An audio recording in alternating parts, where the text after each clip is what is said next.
kind of use of our energy, of our needs, of our discernment needs also can be really process of internalization. Now, we can talk about psychodynamics of a person. Now, we are talking about the entire person. Now, this is very helpful for you all to study yourself a little bit. Now, how do I know, sister, who I am? You might ask. Where shall we start with? How shall we know ourselves? So, the first thing is to look at our behavior. Conscious, what does a person says about himself? Now, many times we do not know who we are. So we learn to study our own person by from our own behavior. That, for example, I spend a lot of time with my friends, or when I go and sit at the table, I do not speak, or I tend to gossip from one what I hear from one sister, I will go and say to the others, or sometimes I hidingly do something. So this kind of behaviors that we can see in ourselves, we give an attention to it. So that is a behavior. From behavior, we infer, we conclude my attitude of hiding myself, or my attitude of not being generous, or my attitude of laziness, for example. So I never get up on time to pray. When the bell rings, when my alarm rings, I put off the mobile, put off the alarm, and then I go to sleep again. So the attitudes I learn. Then I see my defenses. Am I consciously or unconsciously defending myself? Then I also see what are the emotions that is accompanying these my behaviors. What type of my anger or my feelings or my uh, happiness or whatever it is. How are emotions that being there? Then I also look, is my emotions appropriate? Am I inhibit? Appropriate means, is it okay to be angry? Certain emotions, I said no before, proportionate, can have it with your own thinking or event. But sometimes we are inhibited in our emotions, means we repress it. You don't show. You know that some people never get angry. When they are angry, they smile. Or when they are angry, they become sarcastic. Or when they are angry deep within them, they have different type of behaviors. Or sometimes when there is anger, some people cry. So your emotions are inhibited. Or sometimes it is impulsive. Impulsive means you just act as though nothing happened, and no, as though without any kind of control. So just impulsively. As you think and feel, you act. So suppose you are angry, you bang the door, you throw the plates, you hit at somebody. All these are impulsive behaviors. And then controlled. Is my emotions controlled? I can have anger, I can have a, difficulty, or I can have a hurt also sometimes. But then I control. I know when to talk and how to deal with it. I reflect about it, and I see, is it good enough, good to talk, or just keep quiet? Maybe it will pass. Then beyond that, we will find our needs, of the needs that we have spoken already. So deep within us, we have the central needs are at the core or at the deep level. They are the energy centers. It is quite difficult to access to the central needs. Through tests, in-depth interviews, and a serious journey into oneself, we can come to awareness. The psychogenetics gives us, then we can only come to know through sometimes interviews, study about ourselves, talking to somebody, and so on. Psychogenetics means, how does my family has affected me in this problem? It gives an explanation to who I am and how it originated in my family, or what childhood memories, or what uh, um, yeah, childhood memories mainly, because we all know that by the time we are 5 year old, our personality is already set. All what we do later in our life is only repetitions. That is what psychologists say. We have strong, deeply rooted personality patterns already built at that stage. Then studies show that even after 4, 5 years of therapy, people find hard to have an idea of the true nature of one's needs and how they influence one's functions.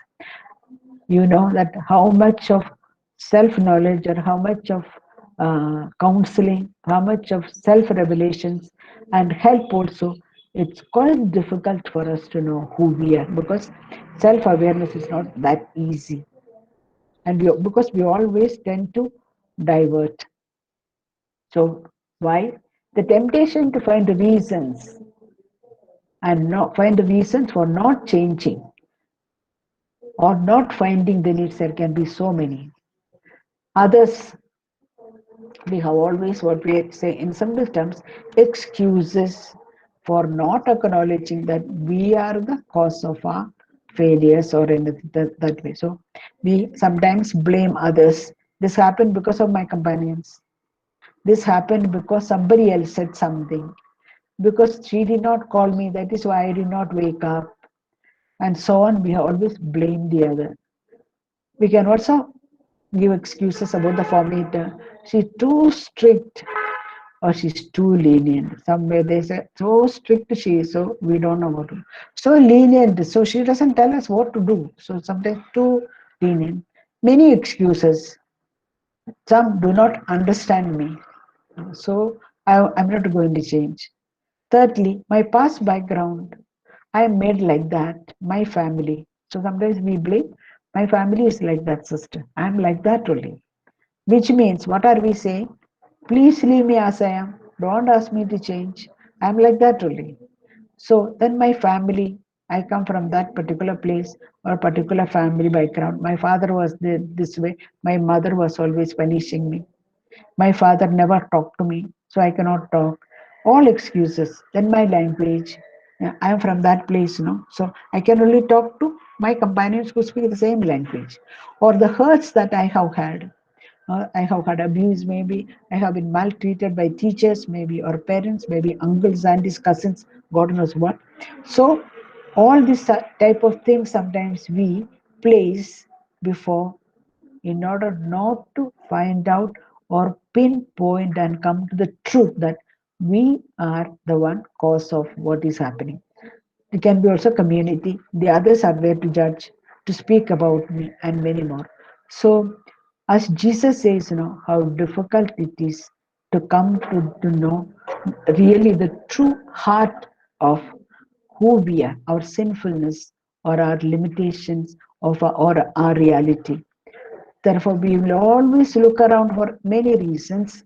Anything happened in our community, often it happens that we look around who is the culprit. We never say, I am the one sister or I am the one father. I forgot. I did not do this. So therefore, it's very, very easy for us to place elsewhere, or what we say in psychologically defenses can be projecting elsewhere to somebody else or some event or some people and so on as the cause of the guilt or fault that I have. So therefore, this is one of the reasons why our change is very slow because we never welcome or we never acknowledge or we never assume that I am the cause. So our job is find out your own favorite defenses. What are your favorite things that you do in order to cover up, in order to escape, in order to dodge your real self knowledge? So now integration is a process. Now we are going back again. What is integration? It's a process of maturation. Integrate into a consistent system of motivation the values of vocation presented during the novitiate. Now, this person with all these emotions, with all these defenses, which is the actual self, with all this unconscious thing, is growing into working out for a maturation or integration and to integrate into a consistent system of motivation the values of vocation present during our novitiate. We know many values during our postulancy, candidateship, and so on, but novitiate become clarify our values become clearer for us. We understand the goal and the simplicity because everything boils down into that one commitment to the Lord. Values, when inconsistent, integrated into the motivational system, remains only exterior and chosen as a defense. The person believes that one is grown and matured, but it may be the result of either compliance or identification. We have spoken about this. When we are unintegrated, sometimes we think that it is only a result of compliance, only external. Now, characteristics of integrated persons: capacity to face reality. We do not sweep the dirt and put it under the carpet. Sometimes when there is a problem, people don't want to face reality. They say, this and that. We don't have such a problem in our community. We don't have such a problem in our novitiate.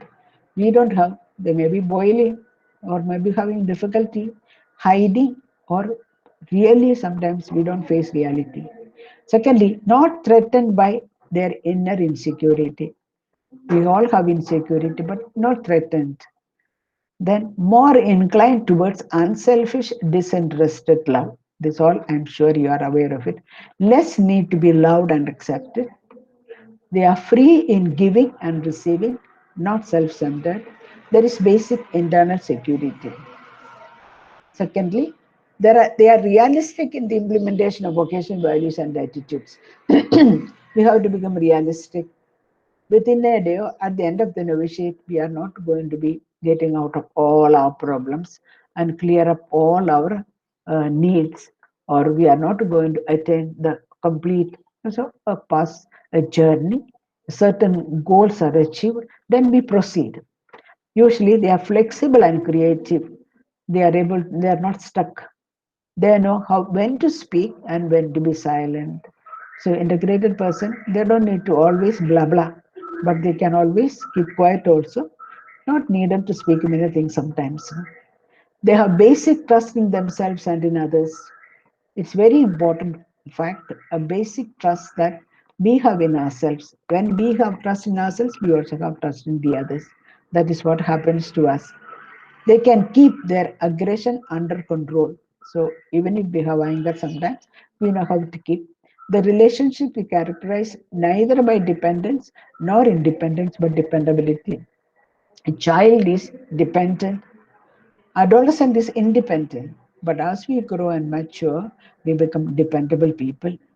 We can suggest, we can voice our opinions, but we can also listen to the others without being threatened. And then, as a group, for example, we can listen to each other peacefully and come to a decision that is good for all of us. So, there is kind of a flexibility in the person. What are the characteristics of non integrated persons? Their defenses persistently impair their behavior. Their defenses mean they cover up, so it simply hurt them. Defenses prevent them from becoming aware of the true nature of their frustrations. So, what happens when we cover up, we escape from it, and when we are very defensive, when we are protective, we are not aware of our frustrations or problems and so on. Instigated by dissonant needs, they look for relief, but no real satisfaction comes. So, one is instigated by dissonant need, but really no satisfaction is there. The defenses give them only temporary relief and does not change the real source of emotional frustration. That were only temporary relief is there, but not real change, because there is emotional frustration is always there. Now, for example, what are it? Let us take, for example, we talk about the emotional dependency of a person who has a particular tendency to get into emotional dependent relationship, infantile type of relationship, looking for craving, looking for gratification of the presence of somebody else. So this person uses a defense like, okay, I will not talk to that person, or I will not send a WhatsApp message to that person. So what happens? The problem doesn't change because only behavioral level you have changed, have not understood that your need for affection or your need to depend on the other is really dealt with. So continue to have emotional frustration because one is denying oneself of things that one would like to have without finding a proper solution without finding an answer to one's own need. So this defenses really doesn't help. In spite of the temporary gratification, the needs will continue to motivate them, seriously affecting the freedom. As a result, the conflict will continue to remain there. Secondly, characteristics of non-integrated persons. Tension of frustration is different from tension of renunciation. What does this mean? The tension of frustration and tension of renunciation. I'm sure when our needs are not gratified, none of us are happy. Now, for example, if sister or father has said, we are going for a picnic tomorrow, all enthusiastic, we have prepared food, we have arranged the bus, and we have known where we are going and so on. We are very happy. But in the morning, father says, something happened, we cannot go for picnic. So what will happen? Are you listening? Yes, sister, listening. Okay. So what will happen? We have a unpleasant feeling. Tension of renunciation means we are unpleasant, unhappy about what has happened. So the more consistent people, the more integrated people will say, very sad, we cannot go. I hope sister or father will plan it for some other day. Instead, the one who has tension of frustration will say, what type of superior we have? He does not know how to organize. He did not foresee all this. Okay, he's always like that, or she's all hopeless in her ways, and so on. We start talking about it around. Then we say, okay, whole afternoon we are going to sleep because we are not going for picnic. So this type of behavior, when there is, it is tension or frustration. When there is a behavior along with the unpleasant situation of lack of satisfaction of a need, we call it frustration. When there is unpleasant feeling but no behavior, one is able to deal with it, one can take it and channelize it for some other meaning or give an explanation to it. We say tension of renunciation. And all of us definitely will not be happy if something is planned, it's not carrying out. So more non-integrated persons will have tension of frustration. Next is selective listening. Whenever something is said, or a homily maybe, or a book that you are reading maybe, you are selective in taking, selective and leave certain things that are demanding. Maybe Jesus speaking about taking up the cross and following him. If somebody has exhibitionistic need to show off, need to be in public always, they will say, see, Jesus only is saying that it should shine. So it is selective become. Then lack of anxiety, frustration, tolerance. We all have anxieties, troubles, and so on. But and we are not the inconsistent, non-integrated person when difficult to tolerate. Then lack of subliminary channels. All of us, for our life, must have some subliminary channels. We call them like hobbies, something to do like painting, writing, preparing some videos, preparing something through which we channelize our need and our energy and our strength and our ways. Even they say prayer can be a sublimatory channel in the sense that we slowly develop a good prayer life with a proper spiritual life. So, some non integrated people, some problematic people never manage to be stable in any of this type of channels in the sense they may start doing something, they may start writing something, give up, they may start painting something, give up, they may start preparing something, they will give up, not able to have that consistent kind of commitment to a particular way of realizing one's energies. The lack of impulse control, impulse emotions and so on, lack of control, compulsions, addictions, addictions there, you can see down. So the girl is with the mobile always. So always somebody else is in front of the computer. So compulsions, I must have this, I must have this particular program, I must do this. So anything that is compulsively done, take away our freedom. Then predominance of compliance. You know what is compliance already. Okay, now we come to the last part of steps to growth. How shall we come to this kind of integration? Self awareness, aware and identify one's feelings and be conscious of them. Emotions escape our awareness. I'm sure you understand by what is here. There is only awareness and identify your feelings. Secondly, self understanding. Understand the causes and meanings of one's feelings. Every emotion has an immediate cause found in the present situation and also is triggered by deeply rooted past history. So your self-understanding, your understanding that this particular thing has provoked in me this type of behavior. So I can say that something that happened today to me, somebody harshly spoke to me, something. So I felt humiliated. So that present situation has made me feel hurt. But also, sometimes it is triggered by deeply rooted past history. Something of my father reminded me, especially in our formation, for example, we have our formators, significant persons, superiors, and so on. When there's something, we always tend to transfer that into our early childhood experiences.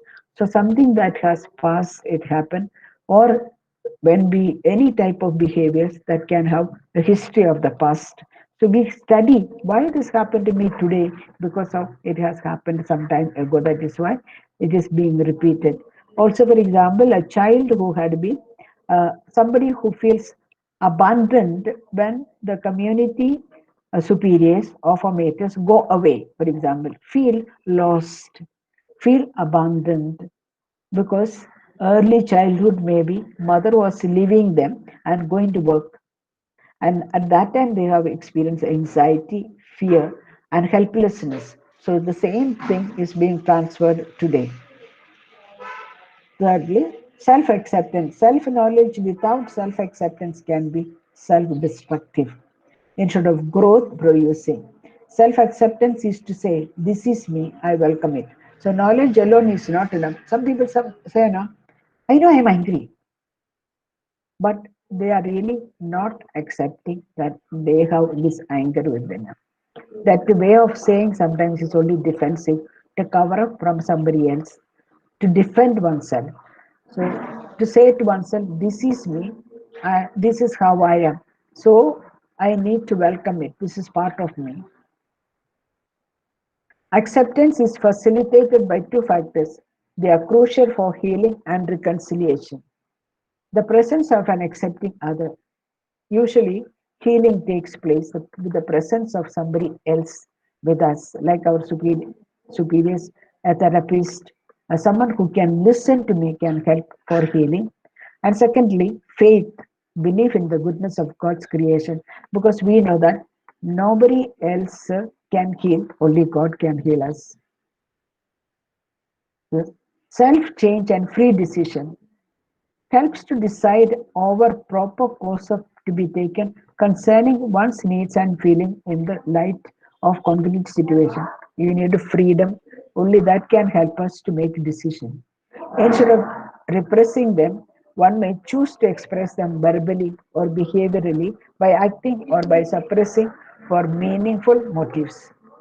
So change can take place only when there is freedom, and we learn to not to repress our emotions and our feelings, but we choose how to channelize them and to do and to go ahead with the behavior that are appropriate according to our motives or our values. Experience of self-esteem, the objective knowledge of oneself. All of us have a right to have a self-esteem. We don't need to devalue ourselves. It's very important for us a just and correct self knowledge or self esteem. How do we get to this self knowledge or self esteem? First of all, one must be able to appreciate oneself, one actual self. This is how I am, this is how I come across, and therefore I am able to accept myself, my needs, my emotions, my feelings, my attachments. So sometimes we also uh, accept, discover new things. So when we discover new things, we are also able to find surprises because God will reveal to us many things. Secondly, healthy tension towards the good or values. Although I am like this, I am also called to live a better life or values I am supposed to live them. So one appreciate for what one is, and there is always a tension towards a better life. One learns to integrate the negative, which is inevitable. It is not to avoid them, but learns to live with them. And then we have an integration of the negative present in one's life, physical, psychological, and moral. The negative can be used in order to integrate ourselves. Like, for example, the um, humiliation, abasement, is one of the needs as self centered needs, the inferiority feelings. How do I use my inferiority feeling in order to integrate it into my system? So, suppose I am have to prepare for an exam, I have to prepare for a class, I have to do something important. I feel I'm not that very capable of doing. What do I do? If I have a basement, I will say, oh, if I won't be 100% be able to present it unless I prepare myself. So I will work hard. I know how limited I am. I know how much I can do. So my hard work will help me to do it better. If I don't have inferiority feelings, when I have a task, when I have a project, I am overconfident. I know when I am there now, just words will come to me. I will be able to face people, and I'm sure that everybody will appreciate. What will happen? Nothing is going to happen in the sense the person will be defeated in her purpose or in his project. So it is always good that certain amount of needs of inferiority feelings healthy for us. So that is why integration of the negative present in one's life, turning it into positive ways. This is integration of the intellect, will, and emotions. It is not the intellect from concrete to abstract. What does it mean? It is not in the content like thinking good things, intellect or mind. In our congregation, we have this mind, will, heart. So, integration or growth or process of change that takes place is not in the thinking many good things or having good thoughts, but moving from concrete to abstract. A change in the process of thinking. The child learns first through emotions and concrete objects, through touch, through feelings, through experiments. Now we know that a child has only two type of knowledge. All his learning comes through feelings.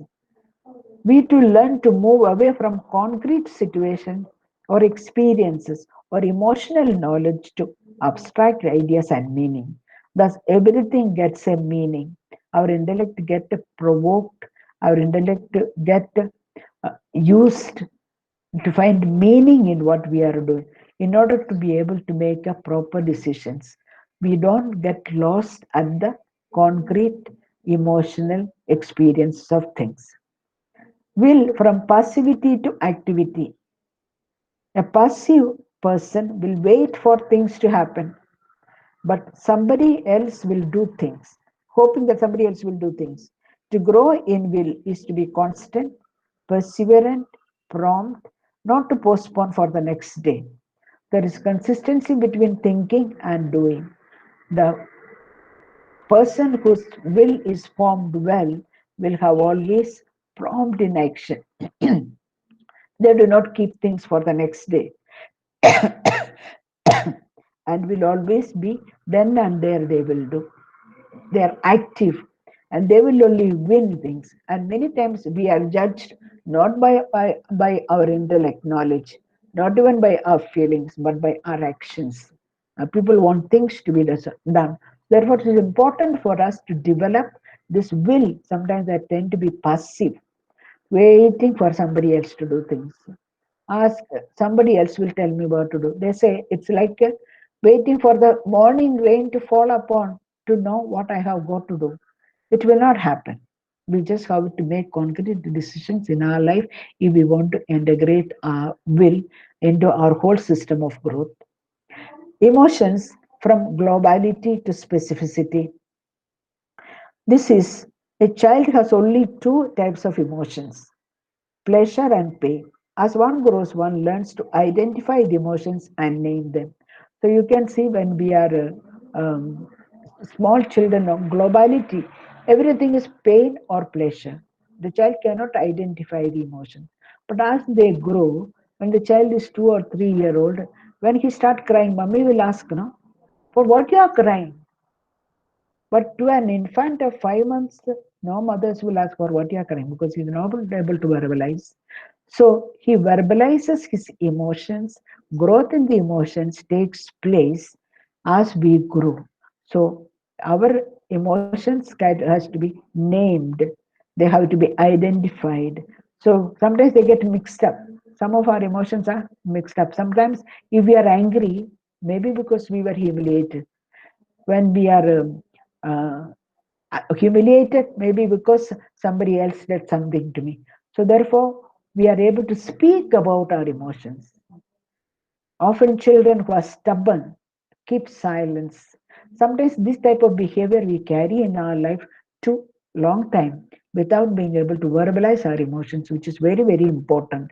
And then only we can integrate. With regard to last emotions, also best way of growing in our emotion is also prayer. When there is no emotions, there is no prayer. Prayer is not only at the head level, no, it's not only at the saying words. We can sense when somebody is only blah blah and not really entering their total self into prayer. Another way of integrating our emotions and learning to grow is through solitude without without being with the others. Time spent with God, God really teaches us what it is to feel, and the richness of the feeling you'll learn only in the presence of God. A third thing is suffering. I'm sure none of us are devoid or exempted from the fact that we have some form of suffering. There are times when there are more suffering, then there are times when there are less suffering. But everybody's lot it is to have some suffering. That is the time humbly we kneel before God and ask the Lord to teach us how to suffer, teach us the meaning of to season us. Like wine and pickle and all, when it has to be seasoned, takes time, has to become perfect. So also suffering seasons us. We get perspective of life. We understand after some time, why did I have to suffer these things? God had a plan for me.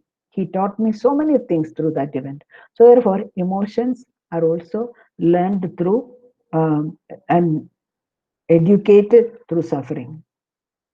Here are three people who had tremendously perfect integration of life, of values, needs, mind, will, heart. What do they say? Do not be afraid, I am with you. From here, I want to enlighten, be sorry for sins. And this is the message I would like to give it to all of you novices, not to be afraid, because Jesus says that He will be with you. And from here, from the Eucharist, He is going to enlighten all of us, but to be sorry for sins.